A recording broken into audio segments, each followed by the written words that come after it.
Assalamualaikum warahmatullahi wabarakatuh.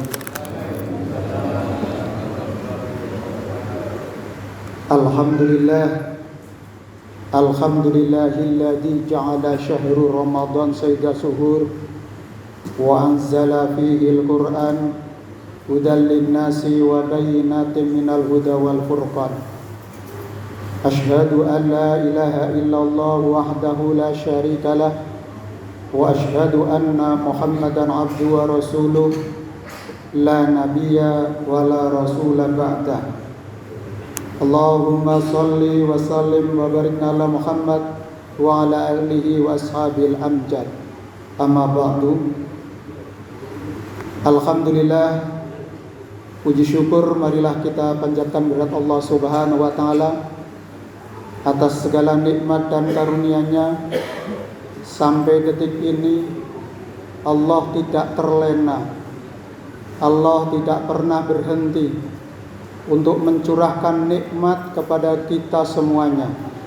Dari 0 tahun sampai sekarang 5 tahun, 10 tahun, 20 tahun, ada yang sudah 50 tahun, 60 tahun, 70 tahun, 80 tahun, semakin langka ini.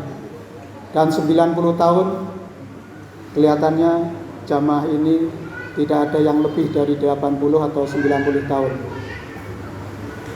Tapi itu Allah Subhanahu wa taala tidak pernah sebentar pun, sesaat pun untuk menghentikan nikmat kepada kita. Maka timbal baliknya kita adalah mensyukuri dengan qaul alhamdulillahi rabbil alamin.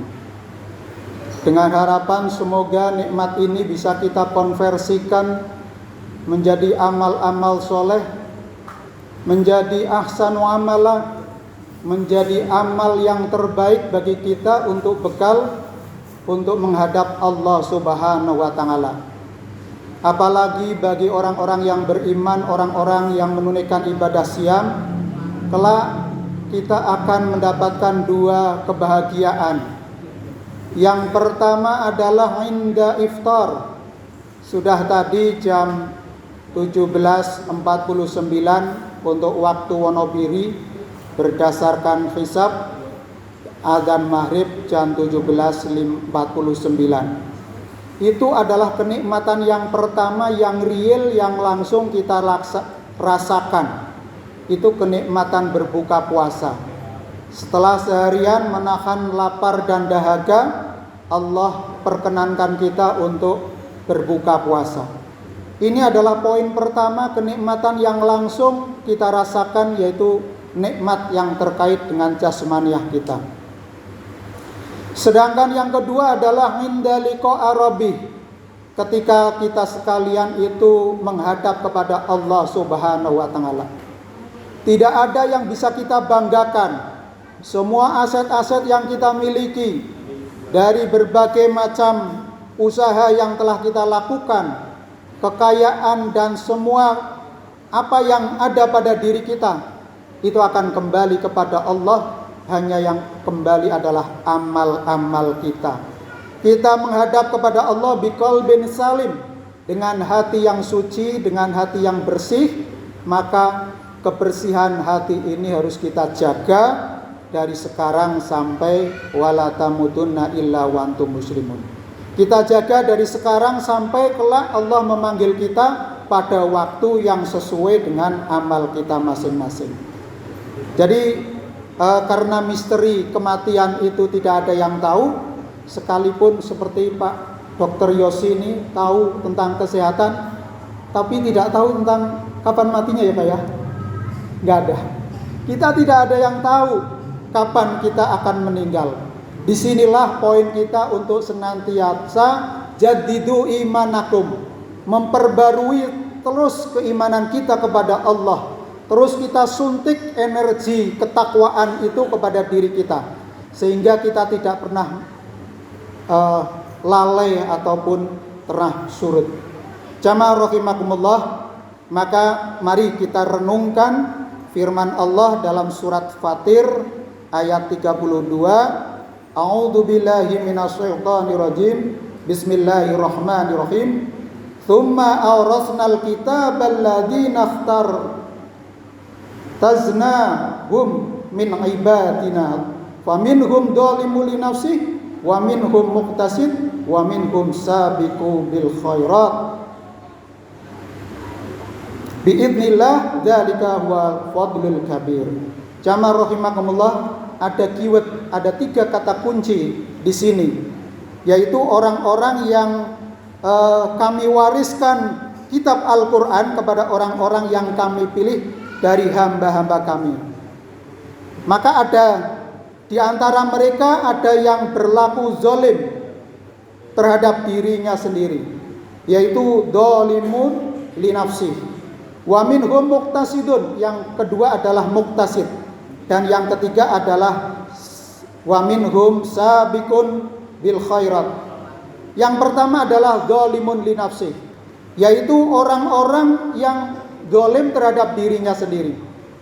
Itu adalah orang yang sangat berpotensi lebih banyak melakukan kejahatan-kejahatan ataupun kemaksiatan. Mereka lebih banyak untuk melakukan kejahatannya daripada kebaikannya. Potensinya akan lebih besar untuk melakukan kejahatan. Sangat mudah sekali tergelincir ke situ. Ini adalah dzalimul li nafsi. Maka sebaliknya kita harus berikhtiar, berusaha keras agar kita jangan sampai tergoda untuk melakukan kejahatan. Karena karakter dari orang yang kafir ataupun yang fasik itu adalah selalu melakukan, mudah sekali untuk melakukan kejahatan, yaitu ya'muruna kalau orang-orang yang beriman adalah ya'muruna bil ma'ruf wa yanhauna 'anil munkar.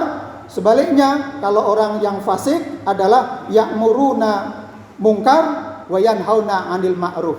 Itu adalah mencegah ataupun mencegah kepada yang baik.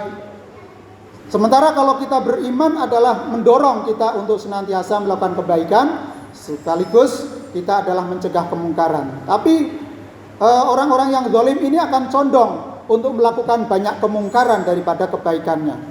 Yang kedua adalah muqtasid. Ini adalah orang yang tengah-tengah. Dia, kalau dia itu lingkungannya itu kondusif, dia akan selangkah lagi bisa menjadi sabiqun bil khairat. Akan bisa selalu mendorong untuk selalu berbuat baik, selalu antusias dalam kebaikan. Tapi selangkah dia lengah, dia akan jatuh kepada dzalimul li nafsi, orang yang cenderung untuk melakukan kejahatan. Ini adalah orang yang muqtasid, orang yang berada di tengah-tengah. Potensinya ada di 2 posisi antara kebaikan dengan kejahatan, tergantung pengaruh yang besar mana. Kalau lingkungannya dia kondusif, dia akan bisa terbangun dirinya, mempunyai etos selalu berbuat baik. Sebaliknya kalau lingkungannya jelek, dia bisa terdorong, terpengaruh, dan terprosok menjadi orang-orang yang zalim, lebih banyak melakukan kejahatan maupun kemaksiatannya. Dan yang ketiga, ini adalah orang yang dikatakan sebagai orang yang mewarisi Al-Quran. Ini adalah orang-orang yang berlaku seperti umat-umat terdahulu. Mereka selalu mengedepankan, atau dalam hal kebaikan itu the first. Walal akhiratu khairu laka minal ula. Urusan-urusan ke akhirat itu dia kedepankan, dia lebih utamakan. Mereka adalah para penghafal Al-Quran. Mereka adalah orang-orang yang terinspirasi oleh Al-Quran. Gagasan, pemikiran, dan tindak tanduknya selalu dihiasi oleh Al-Quran.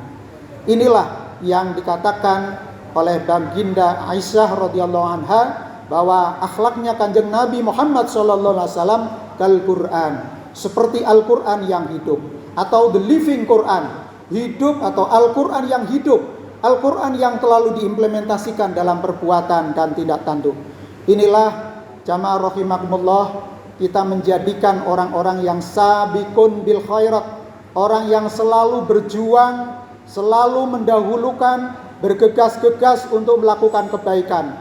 Kalau ada inspirasi ataupun ada orang yang ajak-ajak, ayo wakaf, ayo infak, ayo sedekah, maka melakukan posisi yang pertama untuk mendukungnya. Ada kegiatan-kegiatan yang positif yang mendukung untuk syiar dakwah ataupun berderma di sosial, maka dia adalah orang yang pertama di depan dan dia mengambil tongkat dan dia menunjukkan dan dia melakukannya. Nah, inilah orang-orang yang dikatakan sebagai ahlul Quran. Mereka tidak hanya mentadaruskan, mentadaburi, tetapi sampai pada berupaya mewujudkan Al-Quran di dalam kehidupannya dan kehidupan yang dihadapi. Jamaah rahimakumullah, saya kira itu yang bisa kita sampaikan. 3 hal yang perlu diingat. Ada 3 orang yang menghadapi Al-Quran atau berinteraksi dengan Al-Quran. Yang pertama adalah orang yang dolim li nafsi. Mereka cenderung untuk melakukan kejahatan dan lebih banyak kejahatannya daripada kebaikannya. Yang kedua adalah muktasid, orang yang tengah-tengah. Tergantung ini yang mempengaruhi. Kalau lingkungannya baik, dia bisa akan naik level menjadi sabiqun bil khairat.